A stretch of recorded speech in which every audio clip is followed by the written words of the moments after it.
Bonjour à tous, bienvenue à cette première capsule vidéo sur la création musicale dans le cadre du projet héritage PHT, c'est-à-dire projet héritage tutoriel. Aujourd'hui, cette première capsule portera sur le clavier. Donc on va parler de la notion de ton, la notion de demi-ton. On va construire la gamme majeure, la gamme mineure. Ensuite, on va construire les accords et pour construire les accords, on va voir la tierce majeure et la tierce mineure. Donc c'est sûr que présentement, je vous parle de tout ça puis ça vous dit rien. Mais commençons par aller regarder notre clavier, regardons c'est quoi les notes de notre clavier et ensuite on va tout décortiquer ce que je viens de dire. Donc maintenant qu'on se retrouve sur notre clavier, on va commencer par seulement nommer les notes blanches du piano pour être capable de se retrouver peu importe où on se trouve sur le clavier. Donc on a Do, Ré, Mi, Fa, Sol, La, Si, Do. Maintenant on va regarder un peu les notes noires. Les notes noires, leur nom va dépendre justement de la note blanche sur laquelle on va partir. Par exemple, si j'ai cette note noire-là, ça va dépendre de quelle note je vais monter ou je vais descendre. Si je pars sur Do et que je monte vers la note noire, cette note-là va s'appeler Do dièse. Et ça s'applique sur n'importe quelle note blanche qui est montée. Par exemple, si on joue Sol ici et qu'on monte vers la prochaine note noire, ça va faire Sol dièse. Et comme l'exemple du début, si on va sur Do et qu'on monte vers la prochaine note noire, ça va être Do dièse. Cependant, cette note noire-là peut s'appeler Do dièse, mais peut aussi s'appeler Ré bémol. Parce que lorsqu'on monte, c'est dièse, mais lorsqu'on descend, c'est Ré bémol. Donc, je suis parti de mon Ré et je suis descendu vers la prochaine note noire. Donc, cette note-là va s'appeler Ré bémol. Et ça s'applique sur toutes les notes du clavier. Par exemple, je prends mon La ici et que je descends vers la prochaine note noire, ça va s'appeler La bémol. Et si je prends Sol et je monte vers la prochaine note, ça va être un dièse. Donc lorsqu'on monte de notre note blanche vers la prochaine note noire, ça s'appelle la note blanche dièse. Et lorsqu'on va de notre note blanche et qu'on descend vers la note noire, ça s'appelle notre note blanche bémol. Donc Sol dièse, La bémol. Donc La bémol et Sol dièse. Vous remarquerez que La bémol et Sol dièse ou Do dièse et Ré bémol, ce sont les mêmes notes. Présentement, ça ne nous sert pas vraiment à grand chose de les appeler Do dièse et Ré bémol, sauf que dans une capsule plus tard, ça va nous être utile. Maintenant que je vous ai parlé de chacun des noms des notes et comment nommer chaque note sur le clavier, je vais vous parler sur le clavier, c'est quoi un ton et c'est quoi un demi-ton. Donc si je pars par exemple sur Do et que je monte vers ma note noire ici, ça va s'appeler un demi-ton. Si je pars de mon Do ici et que je monte vers la prochaine note blanche, donc Ré, ça va s'appeler un ton. Donc vers la note noire, demi-ton. Vers la note blanche, c'est un ton. Cependant, lorsqu'on arrive entre Mi et Fa, par exemple, on voit qu'entre Mi et Fa, ici, il n'y a pas de note noire. Sauf que, justement, nos demi-tons se calculent entre chaque note blanche et chaque note noire. Sauf qu'entre Mi et Fa, ici, il n'y a pas de note noire. Donc, puisqu'il n'y a pas de note noire ici et que nos demi-tons d'habitude sont calculés selon l'espacement entre chaque note blanche et noire, ben, notre espacement entre ces deux notes blanches-là, puisqu'il n'y a pas de note noire, va être aussi un demi-ton. Donc, Mi et Fa est un demi-ton. Donc là, on s'aperçoit que ça, c'est un demi-ton et que ça, c'est un ton. Sauf que on peut le compter aussi comme ça, que un ton, c'est deux demi-tons. Donc, pour monter vers Ré, j'ai fait un demi-ton.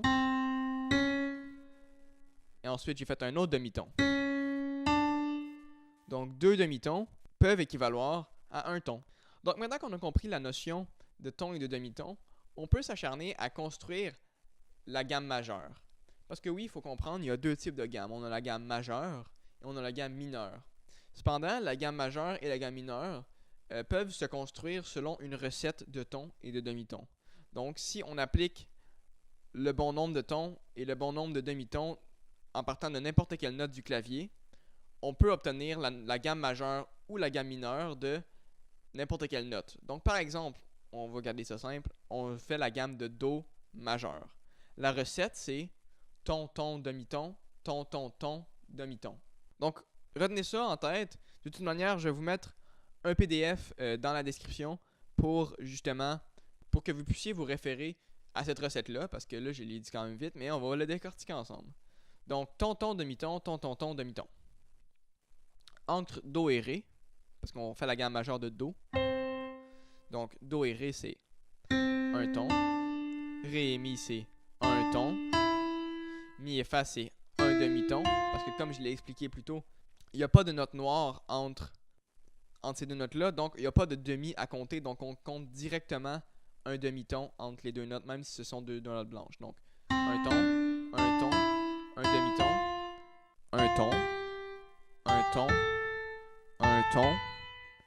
Et ici, c'est la même chose que Mi et Fa. On constate qu'il n'y a pas de note noire entre. Donc, on vient à la conclusion que puisqu'il n'y a pas de note noire entre, on ne compte pas de demi entre. Donc, on compte directement la demi. Donc, un demi-ton. Donc, ton, ton, demi-ton, ton, ton, ton, demi-ton. Et si on veut s'amuser, par exemple, à jouer n'importe quelle gamme majeure, par exemple, je prends la gamme de Sol. Donc, on part sur Sol et on va terminer sur Sol. On va jouer cette gamme-là selon notre recette. Donc, ton, ton, demi-ton, ton, ton, ton, demi-ton. Donc, on va commencer. Sol, La, ça fait un ton. La, Si, ça fait un ton. Là, on est rendu à notre demi-ton, mais entre Si et Do, on a un demi-ton. Donc, ton, ton, demi-ton. Là, ensuite, on a ton, ton, ton. Donc, un ton, deux tons. Puis là, on remarque ici, si je joue la prochaine note blanche, on va jouer un demi-ton. Mais nous, ce qu'on veut, c'est ton, ton et un ton plus tard. Parce que c'est ton, ton, ton, demi-ton. C'est comme ça que ça marche, la recette. Donc, si on vient ici, vers Fa, ça va faire un demi-ton, comme je l'ai expliqué. Donc, il faut faire deux demi-tons pour former un ton. Donc un demi-ton. Donc, ça, c'est notre ton. Donc, entre Mi et Fa dièse, on peut voir c'est notre ton. Donc, on recommence. Un ton, deux tons, le demi-ton. Ensuite, on a le ton, ton, ton, demi-ton. Donc, ton, ton, ton. Et ensuite, on termine sur Sol et on peut constater qu'on part d'une note noire, on va directement vers une note blanche. Donc, c'est un demi-ton. Et donc, ça marche. Ça complète notre formule. Ça complète notre recette. Donc on la rejoue. Donc, c'est comme ça qu'on forme la gamme majeure. Donc, maintenant qu'on a vu la gamme majeure et sa recette, on peut maintenant passer à la gamme mineure. Donc, la gamme mineure, il y a deux manières de la construire. La première manière de construire la gamme mineure, c'est de partir de la gamme majeure, donc par exemple Do, et de descendre de 3 demi-tons. Donc, on va partir de la gamme de Do et on va descendre de 3 demi-tons. Donc, 1. Donc, 1, 2, 3. Maintenant qu'on est rendu sur la note de La, tout ce qu'il nous reste à faire, c'est de jouer les mêmes notes qu'on a jouées dans la gamme de Do, mais à partir de la gamme de La. Donc, dans notre gamme de Do, on avait Do, Ré, Mi, Fa, Sol, La, Si, Do, Si, La, Sol, Fa, Mi, Ré, Do. Ici, dans la gamme de La, on va partir de La et on va faire les mêmes notes que dans la gamme de Do, sauf qu'au lieu de s'arrêter sur Do, on va s'arrêter sur La. Parce que, premièrement, c'est sûr que la gamme, quand on joue une gamme, s'arrête sur la même note que laquelle on a commencé. Donc, on va jouer la gamme de La. La, Si, Do, Ré, Mi, Fa, Sol, La, Sol, Fa, Mi, Ré, Do, Si, La. Donc, on peut vraiment s'en assurer. Ce sont les mêmes notes que la gamme de Do. Je vous mens pas. C'est bien. Donc, dans la gamme de Do, on a un La, on a un Si, on a un Do, on a un Ré, on a un Mi, on a un Fa, on a un Sol et on a un La. Donc, ça finit comme ça. Maintenant, revenons à notre recette de gamme mineure. Donc, c'est sûr que la gamme majeure a sa recette, qui est ton, ton, demi-ton, ton, ton, ton, demi-ton. La gamme mineure, sa recette, je vais vous la dire tout de suite, c'est ton, demi-ton, ton, ton, demi-ton, ton, ton. Donc, par exemple, si je m'en viens faire la gamme de La mineur. Donc ça va être ton, demi-ton, ton, ton, demi-ton, ton, ton. Donc ça aussi, il va y avoir un fichier dans la description pour que vous soyez capable de l'avoir sur un papier et que vous n'ayez pas à justement la connaître par cœur. C'est sûr qu'à un certain point, vous allez finir par la connaître par cœur parce que cette petite comptine-là, cette petite recette-là, ça nous reste dans la tête à un certain point. Mais c'est sûr que ça va bien d'avoir la recette directement faite. Donc je vous aurais mis ça dans la description. Maintenant, on a nos gammes majeures, on a nos gammes mineures, on a nos tons, nos demi-tons, on a nos noms de notes, donc Do, Do dièse, Ré, Ré bémol. On a tout ça, mais on n'a pas encore fait d'accords et on n'a pas encore fait... Et vraiment, les accords, c'est à la base, si on veut, de l'écriture musicale. Parce que les accords, c'est ceux qui créent l'harmonie. Comment je pourrais expliquer l'harmonie?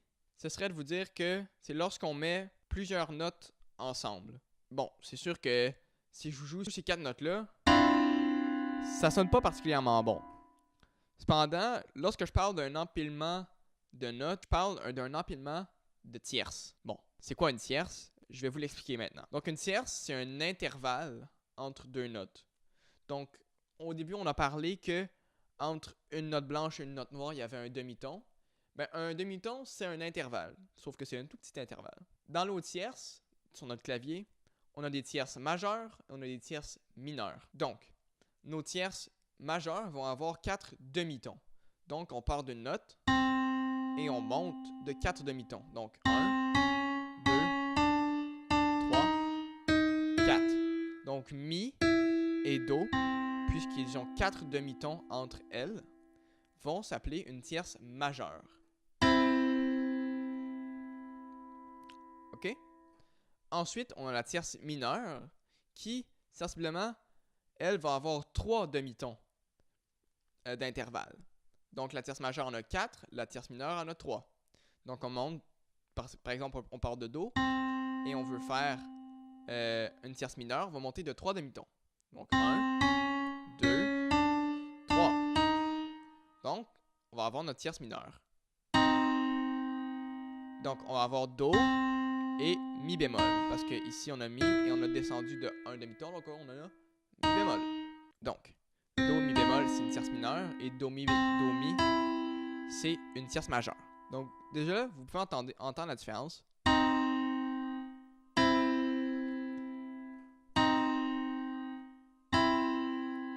Mais là, je viens juste de faire 2 notes. Pour faire vraiment de l'harmonie, souvent on met ensemble, on met 3 notes. Donc notre troisième note de notre accord, donc ici je prends par exemple notre tierce majeure en partant de Do. Si je rajoute une note, ça va nous faire un accord de Do, parce qu'on part sur Do, majeur, parce que notre tierce est majeure. Donc Do majeur va comme suit. Donc, pour trouver notre dernière note de notre accord majeur, et c'est aussi valable pour notre accord mineur. Donc, par exemple, je joue mon accord majeur et mon accord mineur avec ma tierce mineure de tout à l'heure qui se forme avec 3 demi-tons. Donc notre tierce mineure.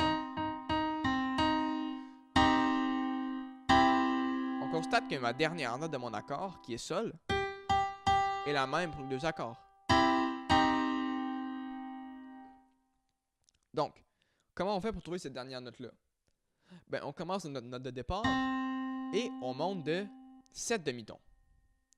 Donc, on va monter de 7 demi-tons. Donc, 1, 2, 3, 4, 5, 6, 7. Donc, on est monté.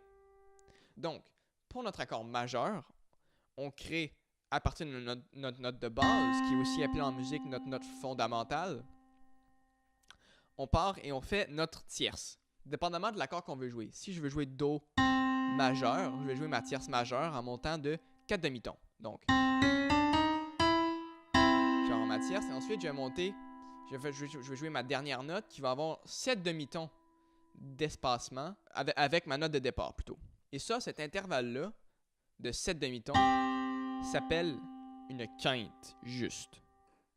Donc, on va avoir notre accord majeur avec notre tierce majeure et notre quinte juste. Et si on les joue ensemble, et là, on peut remarquer que notre note Mi, qui est notre tierce avec notre note de départ, et notre note Sol, qui est notre quinte avec notre note de départ, pardon, eux aussi forment une tierce. Donc, si on le regarde comme ça, on peut regarder l'accord majeur ou l'accord mineur comme étant une tierce et une quinte. Et on peut aussi considérer ça comme un empilement de tierces. Donc, une tierce, une tierce. Et c'est la même chose avec notre accord mineur. Donc, on va avoir notre Do, notre note fondamentale, et on va monter vers notre tierce mineure. Et ensuite, on va monter de 7 demi-tons vers la même, donc notre quinte juste, donc Sol. Et on va jouer notre accord. Donc, former des accords, c'est aussi simple que ça. C'est sûr que présentement, ça paraît peut-être plus difficile pour vous parce que vous n'êtes pas habitué de compter les notes comme ça. Mais par exemple, je vous fais un exemple rapidement comme ça. Par exemple, on essaie de former l'accord de La majeur. Donc, on parle de La et notre accord de La majeur va se former avec une tierce majeure. Donc, on va former une tierce majeure à partir de La. Donc, on va monter de 4 demi-tons. On va faire 1, 2, 3, 4. Donc, on va avoir notre tierce majeure. Ensuite, on va monter à partir de notre note fondamentale de 7 demi-tons pour aller trouver notre quinte juste. Donc, 7 demi-tons, on les compte. 1, 2, 3, 4, 5, 6, 7. Donc, notre quinte juste va être Mi. Donc, si on joue notre accord complètement, on va avoir La, notre tierce majeure qu'on a trouvé plus tôt, Do dièse. Et ensuite, on va avoir notre quinte juste qui est Mi. Donc, on va avoir notre accord majeur, La majeure. Maintenant, si on essaie de former notre accord de La mineure, puisque nos quintes justes sont les mêmes entre La majeure et La mineure, donc la quinte juste va rester Mi, parce que si on compte 7 demi-tons à partir de là, ça va faire Mi. On n'a qu'à changer la tierce. Donc, on constate que dans un accord majeur et un accord mineur, ils se distinguent par leur tierce. Si la tierce est majeure, l'accord est majeur. Si la tierce est mineure, l'accord est mineur. Donc, tout simplement. Donc, si on essaie de former l'accord de La mineur comparé à l'accord de La majeure, on va voir que notre quinte va être la même, mais seulement notre tierce va changer. Donc, par exemple, si on monte à partir de La et qu'on monte de 3 demi-tons, on va faire 1, 2, 3. Donc, on va avoir notre tierce mineure de 3 demi-tons. Et ensuite, notre quinte juste du départ qui est Mi. Et on va jouer l'accord de La mineure. Donc, voilà ce qui conclut la première capsule vidéo sur la création musicale de Projet Héritage Suriel. La prochaine capsule, on va aborder les tonalités. Parce que là, je vous ai tout abordé, les accords majeurs, les accords mineurs, mais il faut savoir quel accord mineur, quel accord majeur jouer dans quelle situation. Donc, la prochaine vidéo va porter sur ça. Bonne journée!